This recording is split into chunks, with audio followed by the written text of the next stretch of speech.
देश के 10 राज्यों में फैला एक खतरनाक इलाका है जिसे रेड कॉरिडोर कहा जाता है। रेड कॉरिडोर यानी नक्सली और माओवादियों के खूनी खेल से लाल हो चुका इलाका। बंदूक की नाल से अपनी सत्ता चलाने वाले नक्सलियों और माओवादियों के खिलाफ बड़े पैमाने पर अभियान चलाया जा रहा है। सुरक्षा बलों को काफी बलिदान के बाद कामयाबी भी मिलने लगी है, लेकिन अब जो खबर आ रही है अगर वो सच है तो देश के लिए बेहद खतरनाक है। पुणे पुलिस ने कल रांची, दिल्ली, फरीदाबाद, हैदराबाद और मुंबई में बड़े पैमाने पर छापेमारी की।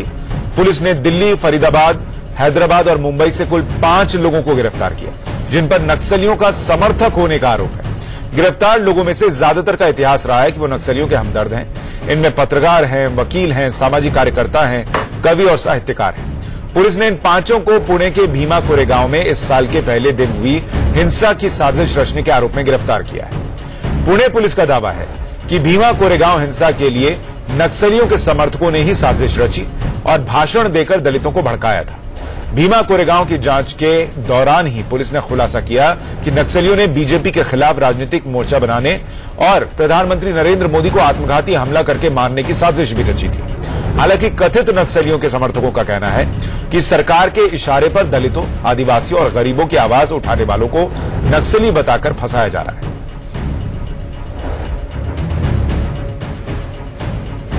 They are the conspirators and they are always helped all these violent Naxals.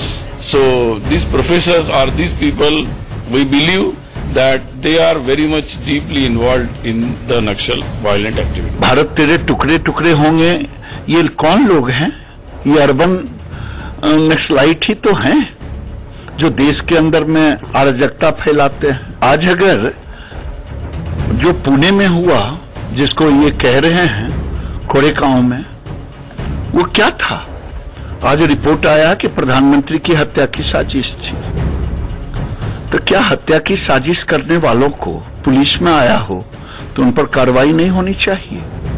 तो वही तो पुलिस कार्रवाई कर रही है। And the Pune police has arrested some of the accused. We should not politicize the issue. Let us wait for the investigation to be completed. Ultimately, court will take the cognizance. If police is wrong at any count, court will take the corrective measures. और ये police ये story बना रही है कि ये लोग भीमा कोरेगांव में कोई नक्सल एंगल है और ये लोग सब अर्बन माओइस्ट हैं। ये एक पूरा स्क्रिप्ट जो कि सरकार और सरकार के स्पोक्समैन और ये पूरा स्क्रिप्ट बना रहे हैं कि भाई जो लोग ह्यूमन राइट्स एक्टिविस्ट हैं वो अर्बन माओइस्ट हैं, वो अर्बन नक्सल्स हैं और इसी वजह से ये बनाया जा रहा है। तो ये तो एक तरह का डिक्लेरेशन ऑफ इमरजेंसी ही हो गया। ये लगता है कि सरकार बौखलाई गई। बीजेपी की सरकार जैसे जैसे चुनाव के दिन नजदीक आ रहे हैं उनके पास बताने के लिए कुछ नहीं है। किसान परेशान है, मजदूर परेशान है, छोटा व्यापारी, कर्मचारी सब परेशान है। पूरे देश के अंदर बहुसंख्यक महिलाएं बलात्कार के शिकार होकर के रो रही हैं। तो पूरे देश के अंदर त्राही त्राही हो रही है। पुणे पुलिस पहले कानून पढ़े, उसके बाद कुछ करे। मैं चाहूंगी कि जुडिशरी इसमें पुलिस को फटकारे और ये एक जो पॉलिटिकल वेंडेटा है मराठास को खुश करने के लिए जो ये दलित लीडर्स, एक्टिविस्ट या भीमा कोरेगांव का नाम लेके उनको अरेस्ट किया जा रहा है, मुझे लगता है ये सिर्फ 2019 को इलेक्शन को देखते हुए किया गया है, जो सरासर गलत है और एक अराजकता दिखा रहा है देश में कि कैसे मिसयूज हो रहा है पावर का। दिल्ली से गिरफ्तार किए गए पत्रकार और सामाजिक कार्यकर्ता गौतम नवलखा और फरीदाबाद से गिरफ्तार वकील सुधा भारद्वाज को पुणे पुलिस ट्रांजिट रिमांड पर लेना चाहती थी, लेकिन मंगलवार को हाईकोर्ट ने इस पर रोक लगा दी। हाईकोर्ट ने आज दोबारा सुनवाई शुरू हुई तो पुणे पुलिस ने दावा किया कि इनके खिलाफ पुख्ता सबूत हैं। ये सभी आरोपी नक्सलियों की आर्थिक मदद भी कर रहे थे। कथित शहरी नक्सलियों पर लगे आरोपों की निष्पक्ष जांच के लिए सुप्रीम कोर्ट में भी याचिका दाखिल कर दी गई है और अब इस पर राजनीति भी गर्मा गई है। अगर सरकार का ये एक्शन विश्वसनीय सबूतों के आधार पर है, विश्वसनीय अनुसंधान के आधार पर है और ये वाकई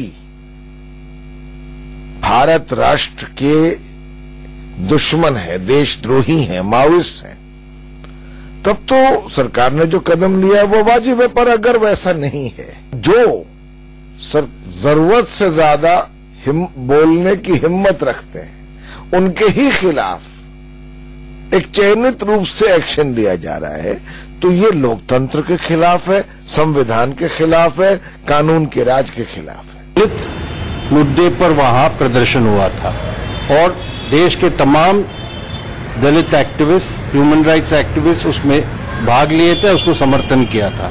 उन पर हमला हुआ था, जो हमले किए थे उनके खिलाफ कार्रवाई नहीं है और जो वकील इन केसेस में दलित एक्टिविस्ट के केसेस को टेकअप कर रहे हैं उनको गिरफ्तार कर रहे हैं और उनको माओवादी कह रहे हैं। तो ये सरासर झूठ है, ये झूठा केस है। हम इसको वापस करने के लिए मांग करते हैं। एक समाज सुधारक, मानवाधिकार का कार्यकर्ता, अभी तक आज की तारीख तक इनका पास का विगत काल का एक भी क्रिमिनल न केस रहा है न कोई आरोप रहा है। तो ऐसे लोगों को जब आप बड़े लोगों को गिरफ्तार करेंगे जो अपने अपने क्षेत्र में बड़े नाम हैं, तो निसंदेह अगर हम उनके समर्थन में नहीं बोलेंगे तो फिर कहां रह गया लोकतंत्र। लेकिन पार्टी इस गिरफ्तारी को उन्हीं गिरफ्तारियों की तरह से देखती है जिस तरह से एक राजनीतिक द्वेष की तरह से आम आदमी पार्टी के विधायकों की गिरफ्तारियां हुई। ये उसी तरह से देखती है कि जिस तरह से सीएम हाउस से सीबीआई के छापे मारे गए, जिस तरह से उसी तरह से देखती है कि जिस तरह से कोई भी कलाकार, कोई भी एक्टिविस्ट अगर बात उठाता है तो उसके ऊपर सामूहिक हमले किए जाते हैं। आम आदमी पार्टी इस देश के अंदर तानाशाही राज, जो मोदी राज स्थापित है, उसके द्वारा हमले के रूप में देख रही है, लोकतंत्र पर हमले के रूप में देख रही है।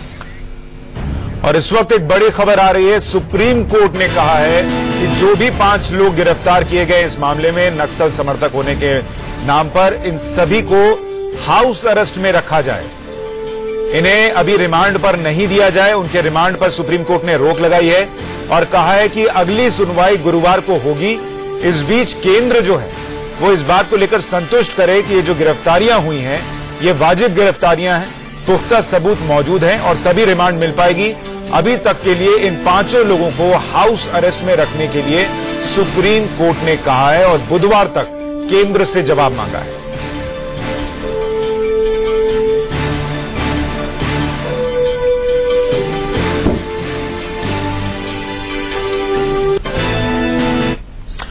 और इस वक्त हमारे साथ इस पर चर्चा करने के लिए बीजेपी के प्रवक्ता शहनवाज हुसैन जुड़ रहे हैं, कांग्रेस के प्रवक्ता राजीव त्यागी हमारे साथ मौजूद हैं, हमारे साथ आरएसएस विचारक राघव अवस्थी स्टूडियो में हैं और डॉक्टर फवाद हलीम हमारे साथ सीपीएम के प्रवक्ता भी मौजूद हैं। आप सभी का बहुत स्वागत है। शहनवाज भाई, पहले आपसे ही जवाब चाहता हूं मैं कि ये जो अभी खबर आ रही है इस वक्त कि सुप्रीम कोर्ट ने कहा है कि इनको हाउस अरेस्ट में रखिए लेकिन अभी रिमांड नहीं मिलेगी और केंद्र जो है वो पहले जवाब दे, क्या ये एक तरीके से झटका है और ये दिखाता है कि अभी शायद कोर्ट भी इसको मानने के लिए तैयार नहीं है कि जो गिरफ्तारियां हुई हैं वो वाजिब हैं प्रथम दृष्टया? नहीं, ये सही है कि अभी मैंने पूरी खबर देखी नहीं है और क्या आदेश हुआ है, आपके चैनल के आधार पर ही मैं कह सकता हूं कि कोर्ट हाउस अरेस्ट के लिए कहा है, रिमांड के लिए नहीं कहा है। तो अभी जो जवाब कोर्ट को चाहिए, मामला अदालत में है तो वो जवाब दिया जाएगा, पुणे पुलिस देगी। लेकिन ये जो सारी गिरफ्तारियां हैं ये एक तथ्य के आधार पर पुलिस कह रही है कि उनके पास सबूत है, उसी आधार पर गिरफ्तारी की है। क्योंकि जो ये पत्र था वो आज का नहीं है, उसका पूरा अनुसंधान करके ही गिरफ्तारी पुलिस ने की है, जैसा पुलिस ने बताया है। अब ये मामला क्योंकि अदालत में है, हाई कोर्ट में और फिर सुप्रीम कोर्ट में भी है, तो जो अदालती मामला है उस पर ज्यादा बहस की गुंजाइश नहीं है। अब उसका इंतजार करना चाहिए, गुरुवार को कोर्ट में पुलिस अपना पक्ष रख देगी। क्योंकि अभी मेंशन हुआ तो मेंशन करते हुए उन्होंने इसको हाउस अरेस्ट तो माना ही है, रिमांड की बात नहीं। यानी शहनवाज भाई, जो महाराष्ट्र के गृह मंत्री कह रहे हैं, आप भी उस बात से इत्तेफाक रखेंगे कि अगर रिमांड मिलती है तो साफ हो जाएगा कि अदालत को भी लगता है कि जो सबूत पुलिस जो सामने रख रही है वो उसके आधार पर रिमांड दी जानी चाहिए, वो पुख्ता सबूत है। और अगर ऐसा नहीं होता है तो फिर जो आरोप लग रहे हैं वो सरकार के खिलाफ जाएंगे और वो सही लगेंगे। नहीं, हमें इंतजार करना चाहिए अदालत के फैसले का तब, क्योंकि अभी सुप्रीम कोर्ट ने अगर कहा है कि इसको हाउस अरेस्ट रखना चाहिए, कहीं से आपने तो ये नहीं बताया कि गिरफ्तारी को अवैध बताया। हाँ, नहीं ऐसा नहीं कहा। पुलिस से पक्ष रखने को कहा है, पुलिस अपना पक्ष रखेगी गुरुवार को। इसलिए इस पर ज्यादा बहस की कोर्ट में। इसमें राघव भी कुछ जोड़ना चाह रहे हैं, आप क्या बता रहे थे राघव? मैं इसमें बस एक बात जोड़ना चाहूंगा। शाहनवाज सर ने बहुत अच्छी बात कही। इतना ही कहना चाहूंगा कि प्रथम दृष्टया ये जो ऑर्डर है कोर्ट का, ये बड़ा middle of the road order है, उसमें कोई नई बात नहीं है। बुधवार की डेट लगाई गई है, बुधवार तक जितना सरकार को जो है प्रूफ कोलेक्ट करने का, सुप्रीम कोर्ट के सामने रखने का 7 दिन का समय दिया गया है। किसी भी स्ट्रेच ऑफ इमेजिनेशन से ये नहीं कहा जा सकता कि ये सरकार के लिए क्लीन चिट नहीं है ये। हाँ, क्लीन चिट इन लोगों के लिए बिल्कुल भी नहीं है। और इन लोगों के खिलाफ जो स्मोकिंग गन है वो चिट्ठी है, जिसमें जो है लोग नरेंद्र मोदी को Rajiv Gandhi style assassination plot में खत्म करने का इन्होंने बात करी है। और कांग्रेस के यहाँ पे प्रवक्ता मौजूद हैं, मैं उनसे ये पूछना चाहूंगा, उनकी पार्टी के लोग आज की तारीख में जो है इन लोगों के पक्ष में बोल रहे हैं, पर ये जो गोंजाल्वेस साहब थे तो उनको तो जो है इनके कांग्रेस के समय में भी जेल में रखा गया था। ठीक है, मैं उनसे ये सवाल वर्नोन फर्नांडिस को भी रखा गया था। राजीव त्यागी जी, जरा ये समझाइए, मैं इस चर्चा को थोड़ा खोलना चाहता हूं। ठीक है, अदालत run with the hare hunt with the hound कहां से आता है? अदालत ने जो अभी कहा है हाउस अरेस्ट में रखिए, इसका मतलब ये नहीं है कि उनको क्लीन चिट मिल गई, और इसका मतलब ये भी नहीं है कि सरकार ने जो किया वो विंडिक्टिव था। ठीक है, अभी हमें इंतजार करना होगा। लेकिन सवाल ये है कि प्रधानमंत्री की हत्या की साजिश रची जा रही है, ये खबर आई, और आज की नहीं 5 महीने पहले की बात है ये। उसके बाद ये कहा गया कि पुलिस ने जांच की और कुछ लोगों को अरेस्ट किया गया, और जिन लोगों को अरेस्ट किया गया उनमें से कईयों का इतिहास है नक्सल समर्थन करने का, जेल जाने का, आर्म्स एक्ट में जेल जाने का, एंटी नक्सल सेल उनको 2007 में भी अरेस्ट कर चुकी है, ऐसा भी इतिहास है। तो फिर इस पूरे मामले में क्यों ना इंतजार किया जाए और यह देखा जाए कि क्या वाकई पुलिस के पास सबूत हैं या नहीं जो अदालत में ठहरते हैं या नहीं। सीधा सीधा ये क्यों मान लिया जाए कि ये गिरफ्तारियां गलत हैं और ये जो हो रहा है ये इमरजेंसी जैसी हालत है। 6 साल इन्होंने भी जेल में रखा है, इन्होंने जेल में काफी समय रखा था। पहले तो मैं एक बात जरूर कहना चाहूंगा कि आपका कार्य जो है, आपका कार्य राघव जी करने लगे सवाल पूछने का, तो इसलिए मैंने उनको रोक दिया। राघव जी बधाई के पात्र हैं। अब मैं आपके सवाल का जवाब दे देता हूं, राघव जी के सवाल का जवाब देने की कोशिश मैं भी जवाब देता हूं। देखिए इसके तीन परिप्रेक्ष्य हैं। पहला परिप्रेक्ष्य तो यह है कि किसी भी संवैधानिक पद पर बैठे व्यक्ति की हत्या की साजिश रची जाती है और उसको कोई भी व्यक्ति अंजाम देना चाहता है तो निश्चित रूप से उस पर क्रैकडाउन होना चाहिए, उसको निश्चित रूप से बिहाइंड द बार होना चाहिए, चाहे वो प्रधानमंत्री की हत्या की साजिश हो, चाहे वो किसी देश के संवैधानिक पद पर अन्य व्यक्तियों की साजिश करी जा रही हो। कांग्रेस तो भुगभोगी रही है इंदिरा जी की, राजीव जी की, महात्मा गांधी जी की, बेन सिंह साहब की, और नक्सली हत्या तो हमारे यहाँ 26-27 नेता छत्तीसगढ़ में मार दिए गए। तो इस विषय पे तो बहुत स्पष्ट मैं कर देता हूं कि हम लोग बाग निश्चित रूप से चाहते हैं कि दूध का दूध पानी का पानी होना चाहिए। लेकिन अब बात आती है जिस तरह से ये भीमा कोरेगांव मामले में, हिंसा के मामले में 2 चीज मैं कहना चाहूंगा। पहली चीज तो मैं कहना चाहूंगा जब भीमा कोरेगांव हिंसा हुई तो पुणे पुलिस ने एक रिपोर्ट प्रस्तुत की और एक फीडबैक देने का काम किया महाराष्ट्र सरकार को कि उसमें मिलिंद एकबोटे और संभाजी भिड़े का हाथ है। संभाजी भिड़े और मिलिंद एकबोटे किसी से छुपा हुआ नहीं है। मिलिंद एकबोटे हिंदुस्तान एकता अघाड़ी संगठन चलाते हैं और संभाजी भिड़े जो है शिवराज प्रतिष्ठान चलाते हैं और साथ साथ आरएसएस के व्यक्ति हैं और प्रधानमंत्री मोदी के बहुत करीबी हैं। लेकिन मैं पूछना चाहूंगा उस टाइम जो पुणे पुलिस ने रिपोर्ट दी थी, क्या वो रिपोर्ट फर्जी है या आज की रिपोर्ट फर्जी है? तो दोनों में से एक रिपोर्ट तो फर्जी है और कहीं ना कहीं यदि रिपोर्ट फर्जी है तो क्या अधिकारियों के विरुद्ध कार्रवाई होगी? क्या सरकार किसी भी व्यक्ति को, क्या चीफ मिनिस्टर किसी भी व्यक्ति को क्लीन चिट दे सकते हैं? पहले से कह सकते हैं संभाजी भिड़े के नाम से दोषी नहीं है। और ये देखिए मैं एक फोटो कर दिखाना चाहूंगा, मैं कहूंगा जूम कर दें, ये संभाजी भिड़े हैं और ये प्रधानमंत्री महोदय हैं। क्या प्रधानमंत्री महोदय के करीबी होने की वजह से संभाजी भिड़े को, सर संभाजी भिड़े को सबने दिखाया था उस वक्त जब नाम आया था, सबने जानकारी दी थी। सवाल ये है कि 2 मामले का प्लॉट तैयार करने की बात है जिस मामले में इन 5 लोगों की गिरफ्तारियां हो रही हैं। मैं उसमें जानना चाह रहा हूं कि अगर पुलिस को लग रहा है कि भाई ये लोग उसमें शामिल हो सकते हैं और सबूत है, आ रहा हूं शहनवाज भाई आपके पास, मेरे पास एक अगर सबूत है, पुलिस को लगता है तो गिरफ्तारी होते ही हंगामा क्यों करना, उस पर सियासत क्यों करना? अगर सबूत नहीं होंगे तो अदालत रिमांड नहीं देगी। और ये कोई छोटे मोटे लोग तो है नहीं, कोई वकील है, कोई पत्रकार है, सारे लोग जो हैं वो ऐसे लोग हैं जो खुद को डिफेंड कर सकते हैं। बहुत विनम्रता से बहुत विनम्रता से मैंने अपनी बात कही। कांग्रेस पार्टी तो आतंकवाद से स्वयं ही बहुत पीड़ित रही है। हम नहीं चाहते कि देश में किसी भी संवैधानिक पद पर बैठे व्यक्ति के साथ कोई इस तरह की वारदात हो। चाकबंद एजेंसीज को होना चाहिए। लेकिन सवाल इस बात का उठता है कि शिवाजी बोर्ड के जो ज्वाइंट कमिश्नर है पुणे पुलिस के, उन्होंने कल की प्रेस कॉन्फ्रेंस में नक्सलवाद का जिक्र किया, जो कि देश के लिए हानिकारक है, इसमें कहीं कोई दरार नहीं है। लेकिन वो उस पर खामोश रहे कि प्रधानमंत्री की हत्या में एक क्या नाम उसका प्लॉटिंग कर रहे हैं, इस पर उन्होंने कहीं कुछ नहीं बोला।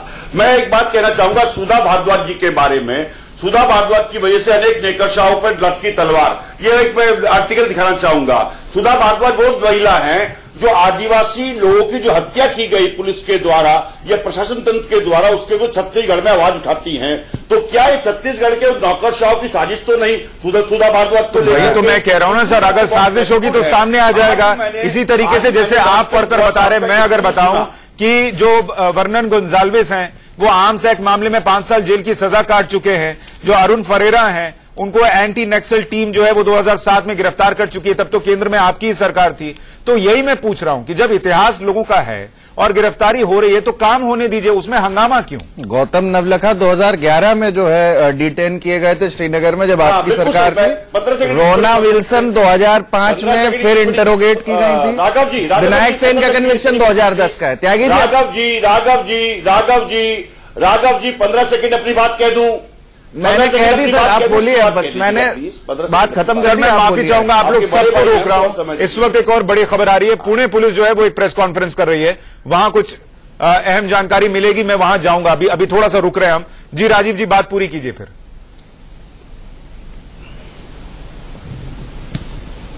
देखिए, रॉनन विलियम्स की जो चिट्ठी पकड़ी गई, विल्सन की जो चिट्ठी पकड़ी गई थी जून 2018 में या अप्रैल 2018 में जब भी पकड़ी गई थी, तो उस चिट्ठी में निश्चित रूप से सबसे ऊपर लिखा था रेड सैल्यूट। तो ये मैं एजेंसीज को आगाह करना चाहूंगा, रेड सैल्यूट नाम का कोई चीज नहीं होती। लाल सलाम तो हमने सुना था, लेकिन रेड सैल्यूट ये नई टेक्निकल टर्म निकल करके आई। सर, पर हम और आप इंटरोगेशन क्यों करें? हम जो है वोमकेश बख्शी क्यों बने?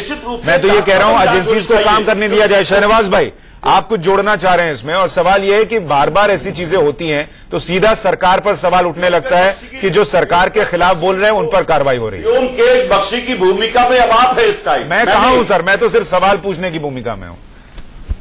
शहनवाज भाई, 2018 अंडर सेक्शन 153A 5051B 117 चाह रहा हूं, रोक रहा हूं, पुणे पुलिस की प्रेस कॉन्फ्रेंस आ गई है।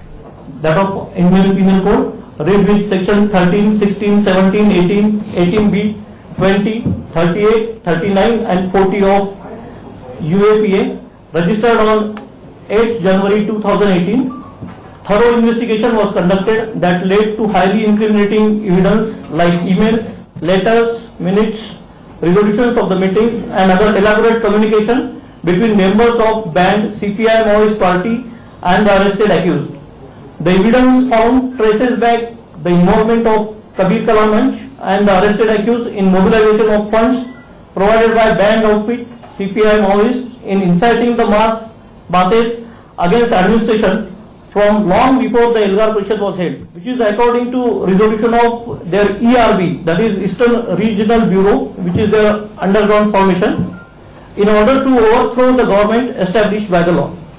In pursuance of this conspiracy, efforts were made to establish such front in Maharashtra also, that is through Elgar Parishad, which was organized on 31st December 2017. The evidence conclusively points to the deliberate involvement and major role played by Varvara Rao, Arun Farera, Vernon Gonsalves, Sudha Bharadwaj and Gautam Navalkha in the larger conspiracy hatched by the banned organization CPI Maoist.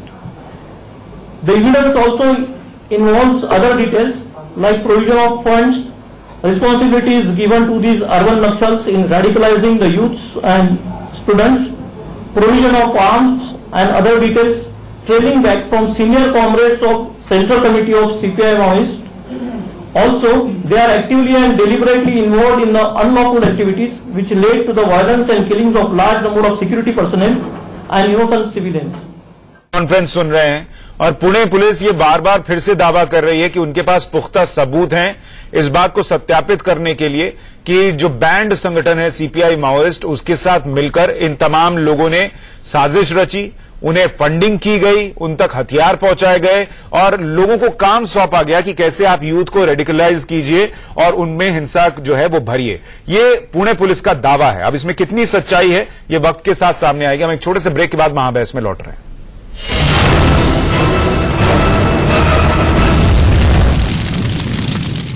के मामले में, प्रधानमंत्री की हत्या की साजिश रचने के मामले में, उस पर अदालत भी अपनी नजर बनाए हुए है। सुप्रीम कोर्ट ने थोड़ी देर पहले कह दिया कि इनको हाउस अरेस्ट में रखिए और केंद्र बताए कि किन सबूतों के आधार पर गिरफ्तारी हुई है और तब इनकी रिमांड दी जाएगी।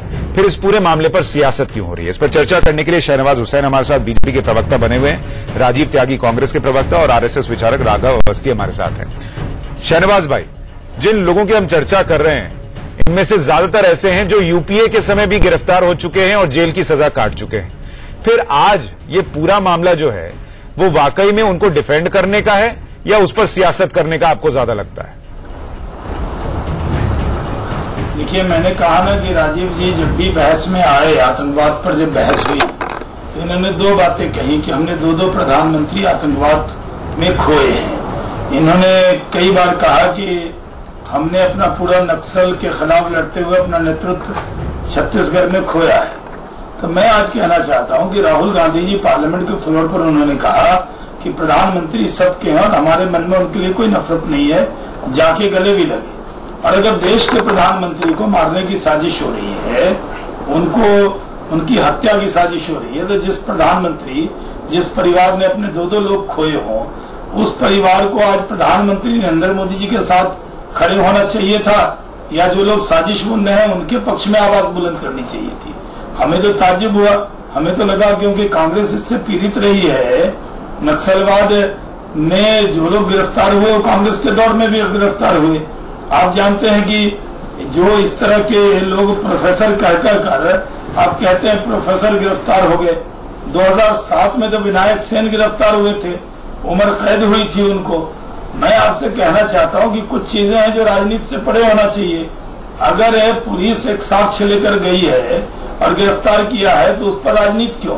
ये देश के प्रधानमंत्री हैं, सिर्फ शहनवाज हुसैन के प्रधानमंत्री नहीं है, पूरे देश के हैं। पैनल पर बैठे हुए हर व्यक्ति के नहीं, रुकिए राजीव जी, जरा रुकिए। और उनके खिलाफ साजिश। शहनवाज भाई, ऐसे में एक बात, सियासत क्यों? शहनवाज भाई, ऐसे में एक बात जरूर है, आप जो कह रहे हैं वो बिल्कुल सही मानता हूं मैं, क्योंकि अगर मान लीजिए, क्योंकि महाराष्ट्र के गृह मंत्री ने भी कहा कि भाई पुलिस ने साक्ष्य जुटाए हैं, सबूत है तभी गिरफ्तारी हुई है और वो सबूत कोर्ट के सामने रखे जाएंगे तभी रिमांड मिलेगी।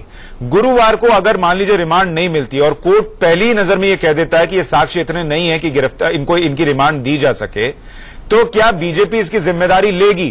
क्या ये वहां के गृह मंत्री, पुलिस कमिश्नर इनके इस्तीफे होंगे ये मानते हुए कि भाई हमसे गलती हुई?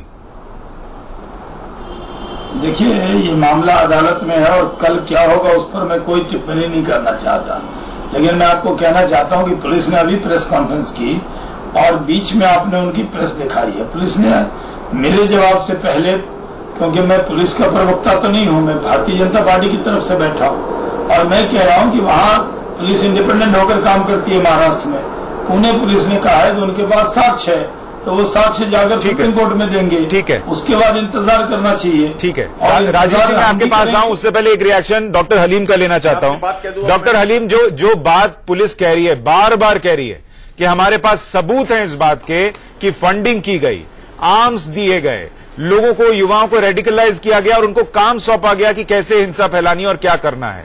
अगर पुलिस इतने दावे के साथ उन लोगों के बारे में कह रही है जिनके बारे में आज सुप्रीम कोर्ट तक खुद दखल देकर कह रहा है कि इनको हाउस अरेस्ट में रखिए, ये छोटे मोटे लोग नहीं है, इसका अंदाजा इस बात से लग जाता है, तो पुलिस की बात पर क्यों ना भरोसा किया जाए और इंतजार किया जाए? डॉक्टर हलीम, देखिए, पुलिस के बात के ऊपर में सुप्रीम कोर्ट अभी पूरी तरीके से भरोसा नहीं कर रही है, तो हमारी बात हम कह दें।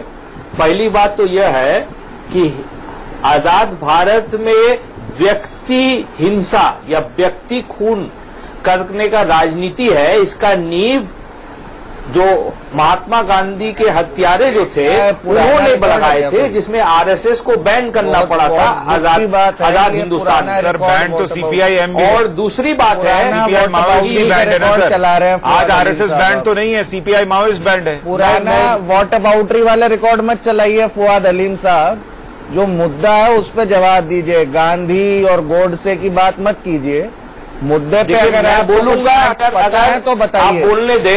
अरे नहीं, मुझे अपना बोलने देंगे तो मुझे बोलने का कोई शौक नहीं। सरकार सुनिए ना, जब आप जो है समर्थन कर रहे थे कांग्रेस का, यूपीए सरकार का, तब 2007 में जो है ये वर्नोन फर्नांडिस को अरेस्ट किया गया था। अरे सर थोड़ा तो सुन लीजिए, अब आप उसमें माइक निकाल के जाने लग गए। थोड़ा धैर्य रखा कीजिए सर, आप लोग थोड़ा संयम रखा कीजिए।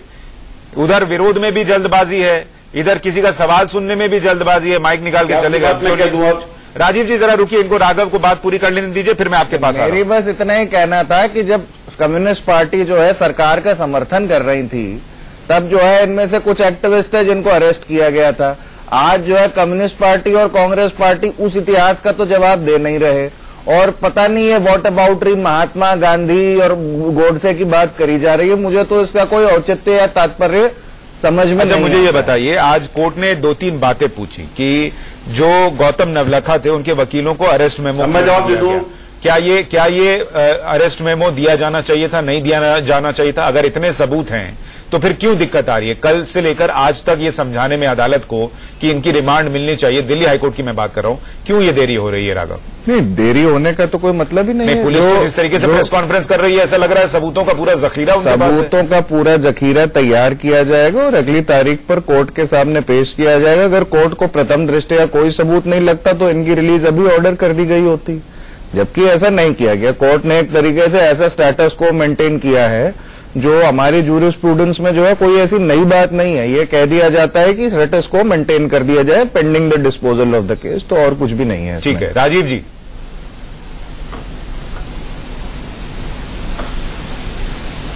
मैं बिल्कुल राघव जी की बात से सहमत हूं कि कोर्ट ने जो निर्णय दिया है उस पर कोई टिप्पणी करने का अधिकार न तो राघव के पास है, न मेरे पास है, न शाहनवाज भाई के पास है। लेकिन ये भी बात निश्चित है, देखिए भीमा कोरा गांव के भी जो मैंने बोला है, संभाजी भिड़े को सुप्रीम कोर्ट ने कहा था कि अरेस्ट स्टे नहीं होगा, तो क्या सरकार ने अरेस्ट किया? कोई अरेस्ट नहीं किया। तो मैं पूछना चाहूंगा कि ये तो बात वही कि अंधा बाटे रेवड़ी अपने को दिए जाए, पहली बात तो ये होगी। दूसरी बात मैं बहुत स्पष्ट कह देना चाहता हूं, शहनवाज भाई पूरा देश आपके साथ खड़ा है, हम आपके साथ खड़े हैं।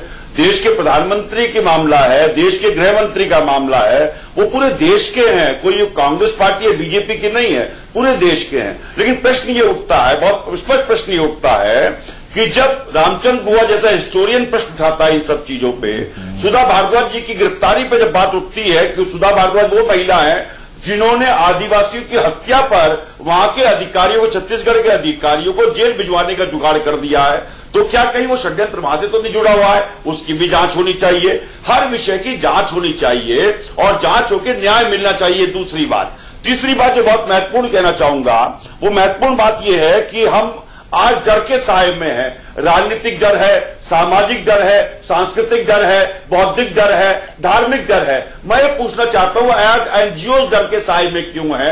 आज पत्रकार डर के साए में क्यों है? बौद्धिक संस्थाएं डर के साए में क्यों है? राजनीतिक व्यक्ति डर के साए में क्यों है? सुप्रीम कोर्ट के 4 जजेस डर के साए में क्यों थे? तो ये डर का जो माहौल क्रिएट किया है वो शासन ने किया है, क्योंकि राइट विंग के एलिमेंट भी उतने खतरनाक हैं जितने माओवादी खतरनाक हैं। मैं दोनों की भर्त्सना करता हूं। हमारे देश में बौद्धिक आजादी रहनी चाहिए, सामाजिक आजादी रहनी चाहिए, सांस्कृतिक आजादी रहनी चाहिए, धार्मिक आजादी रहनी चाहिए, राजनीतिक आजादी रहनी चाहिए। जब तक हम आजादी में डर के साए में रहेंगे, वो आजादी किसी पर राजीव जी, आज सुप्रीम कोर्ट को डर के साए में बता रहे हैं, उसी सुप्रीम कोर्ट ने अब से थोड़ी देर पहले कहा इनको हाउस अरेस्ट में रखिए, रिमांड अभी नहीं देंगे, केंद्र जवाब दे। अगर डरा होता तो ये नहीं कर रहा होता। जिन आप पत्रकारों को कह रहे हैं कि वो डरे हुए हैं, वो शहनवाज हुसैन से भी पूछ रहे हैं कि भाई इस्तीफा देना चाहिए, नहीं देना चाहिए, अगर मामला गलत निकलता है या नहीं निकलता है। तो ये मामला जो है वो डर का नहीं है सर। मुझे मैं दो उदाहरण देता हूं, 2 उदाहरण दे देता हूं आपको, 2 उदाहरण देता हूं प्लीज, 2 उदाहरण ले लीजिए ना प्लीज। जब आप डर में नहीं है तो 2 उदाहरण ले लीजिए। आप डर में नहीं है ना, तो मैं 2 उदाहरण दे दूं सुशांत जी।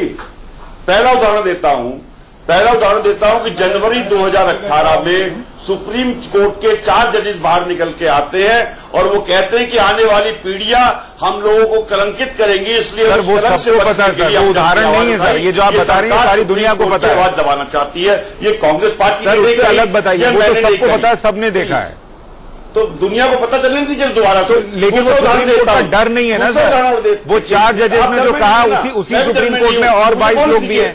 देखिए शहनवाज भाई कुछ जोड़ना चाह रहे हैं, शहनवाज भाई आपको जवाब देना चाह रहे हैं, शहनवाज भाई बोलिए। आप तय करिए आप डर में हैं या नहीं है, मैं डरता नहीं हूं, तो मुझे कहने दीजिए दूसरी बात भी, मुझे दूसरी बात भी कहने दीजिए ना। अगर विपक्ष में रहकर राजीव भाई और लोगों को भी दीजिए, आपने कुछ सवाल खड़े किए, 15 सेकंड लेना चाहूंगा, उस पर शहनवाज भाई को जवाब 15 सेकंड लेना चाहूंगा।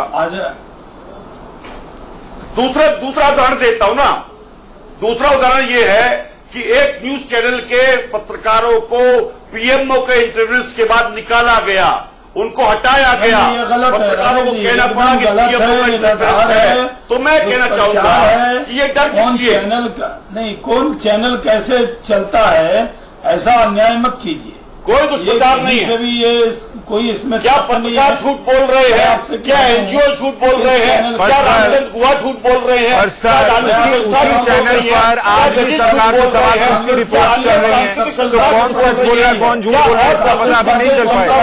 शहनवाज भाई आप अपनी बात पूरी कीजिए, शहनवाज भाई बात। मैं कह रहा हूँ राजीव जी ने दो कक्षीबद्ध बनी है, सुशांत जी प्लीज आपने 2 बातें कह दी हैं राजीव जी। अब मैं जवाब दे दूं आपको सिलसिलेवार। पहली बात तो ये कि आप एक तरफ सम्मान दिखाते हैं प्रधानमंत्री के लिए, आप मेरे बड़े और दूसरी तरफ आप दूसरी तरफ हम आपसे अपेक्षा रखते हैं कि देश के प्रधानमंत्री के खिलाफ कोई साजिश हो तो भारतीय होने के नाते भारत के प्रधानमंत्री को कुछ जान मारना चाहे तो जितना गुस्सा मुझे आता है, जितना दुख होता है, उतना आपको भी आना चाहिए, लेकिन आप उस पर सवाल खड़े कर रहे हैं। दूसरी बात कह रहे हैं कि आप न्यूज चैनल के बारे में कम से कम ये मत कहिए, सबसे बड़े प्रतिद्वंदी तो आप बीजेपी कांग्रेस वाले मानते हैं अपने आप को। अब आपके पार्टी में कौन पदाधिकारी हो ये कोई हम लोग थोड़ी तय करते हैं। अगर हम कांग्रेस के पदाधिकारी नहीं तय कर सकते तो किसी न्यूज चैनल में कौन एंकर हो, कौन रिपोर्टर हो, ये भारतीय जनता पार्टी नहीं तय कर सकती है। बहुत से ये आजादी है विचारों की। दूसरा, लेफ्ट विंग की नक्सलवाद माओवाद तो पूरे देश में जानते हैं, ये राइट कहां से ला रहे हैं इसमें। आज आप देख लें कि इस देश में कहीं कर्फ्यू नहीं है, दंगा नहीं है, फसाद नहीं है, कोई डर नहीं है, देश में अच्छा माहौल है, देश तरक्की के रास्ते पर जा रहा है। आज किस तरह से दुष्प्रचार देश के बारे में किया जा रहा है। जो लोग ये जान के कि नरेंद्र मोदी को वोटों से नहीं हरा सकते, पत्र में है कि 15 राज्य में नरेंद्र मोदी जीत गए, इनको राजीव गांधी के तरीके से, राजीव त्यागी जी आप ही के हम नाम थे राजीव गांधी जिनकी शहादत हुई। मैं वो युवा नेता थे, मैंने पार्लियामेंट के फ्लोर पर युवा होने के नाते उनकी तारीफ की है।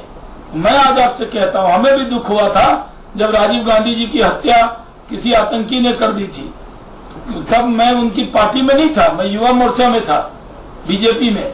हमें भी दुख हुआ था, अरे आज हमारे इतने बड़े नेता आतंकवादियों के हाथ से क्यों मारे गए, पूरे देश को दुख हुआ। लेकिन आज आप प्रधानमंत्री के खिलाफ कोई हत्या की साजिश रच रहा है और आप लोग कैसे डिफेंड कर रहे हैं। मैं समझ रहा था राजीव त्यागी जी तो आज नहीं आएंगे डिफेंड करने, बल्कि वो कहेंगे सख्ती से कि 135 प्रधानमंत्री कमजोर नहीं, गलत बात, दुनिया की कोई ताकत उंगली उठा सकती। गलत बात, आपको यह कहना चाहिए आज। देखिए शहनवाज जी, आपका 2 सेंटेंस में जवाब देता हूं। पहला सेंटेंस में यह कहना चाहूंगा, बहुत स्पष्ट कहना चाहूंगा, देश के प्रधानमंत्री या संवैधानिक पद पर बैठे हुए जितने भी व्यक्ति हैं पूरे देश के हैं, वो किसी एक पार्टी के नहीं है। हत्या सबसे बुरी चीज है, हिंसा सबसे बुरी चीज है। कांग्रेस पार्टी जो महात्मा गांधी की पार्टी है वो कभी भी हिंसा का समर्थन नहीं कर सकती। दूसरी बात, तीसरी बात, एक उदाहरण देना चाहूंगा, सुप्रीम कोर्ट की एक टिप्पणी बताना चाहूंगा जो सुप्रीम कोर्ट ने श्रेया सिंघल बनाम भारत सरकार के बारे में 24 मार्च 2015 को की थी। उस टिप्पणी का स्पष्ट कहना था सुप्रीम कोर्ट का, बाइकोट, लोकतंत्र में विचार और अभिव्यक्ति की आजादी एक बुनियादी सिद्धांत है, जिसे हमारी संवैधानिक व्यवस्था में सबसे ज्यादा महत्वपूर्ण माना गया है। ये सुप्रीम कोर्ट की टिप्पणी मैंने पढ़ के ये सुना, ये कांग्रेस पार्टी की टिप्पणी नहीं थी। दूसरी बात, तीसरी बात बहुत स्पष्ट कर देता हूं शहनवाज साहब कि लोग आपकी सरकार अब डर में है। सरकार डर रही है राफेल विमान सौदे के भ्रष्टाचार से, सरकार डर रही है बेरोजगारी से, सरकार डर रही है किसानों को दाम न देने से, सरकार डर रही है महिलाओं की सुरक्षा न करने से, सरकार डर रही है महंगाई के बाद से, सरकार डर रही है पेट्रोल डीजल की कीमत की बात से। तो सरकार डरी हुई है इस टाइम, सरकार डर रही है इस बात से पाकिस्तान को कंट्रोल नहीं कर पाई, सरकार डर रही है इस बात को कंट्रोल नहीं कर पाई, सरकार डर रही है इस बात मुद्दे पे आप बात कर नहीं रहे हैं, मुद्दे पे आप बात कर नहीं रहे हैं, अपना रिकॉर्ड टंटना रहे हैं इतनी देर से। नरेंद्र मोदी बात कीजिए ना, आप बताइए राजीव त्यागी जी, इनमें से जितने लोग थे सबको आपके समय में डिटेन किया गया था। क्या हुआ, क्या हो रहा है कि सब कुछ बदल गया है? राजीव त्यागी जी क्या बदल गया पिछले 10 साल में? आप सत्ता में वापस आने के लिए क्या आप देशद्रोहियों का समर्थन लेंगे? आप लोग देशद्रोहियों का समर्थन देने के लिए तैयार हैं। जिन देशद्रोहियों को आपने अंदर किया था अपने सरकार के समय में, आज आप उनका समर्थन लेने के लिए तैयार खड़े हैं, सन्नद्ध हैं। यही सच है। राजीव त्यागी जी बोलिए कि ये देशद्रोही है जिनको हमारे समय में अंदर किया गया था। देश की जनता शायद आपको बख्श दे। My dear friend Raghav, जनता बख्श देगी। Don't play with words. I am not playing with words. Don't play with words. I am not playing with words at all. Don't play with emotions. I am not playing with emotions. Don't tell lies. I am not lying at all. सच्चाई तो है कि जिन लोगों का वो जिक्र कर रहे हैं, आप बताइए, गिरफ्तारियां यूपीए सरकार के वक्त हुई थी और उनको जेल में मैं एक चीज तो है सर कि 2 दिन में स्थिति साफ हो जाएगी कि उनकी रिमांड को लेकर अदालत क्या कहती है। और तब तक ये सवाल जरूर उठता रहेगा कि पुलिस को काम करने क्यों न दिया जाए और उस पर सियासत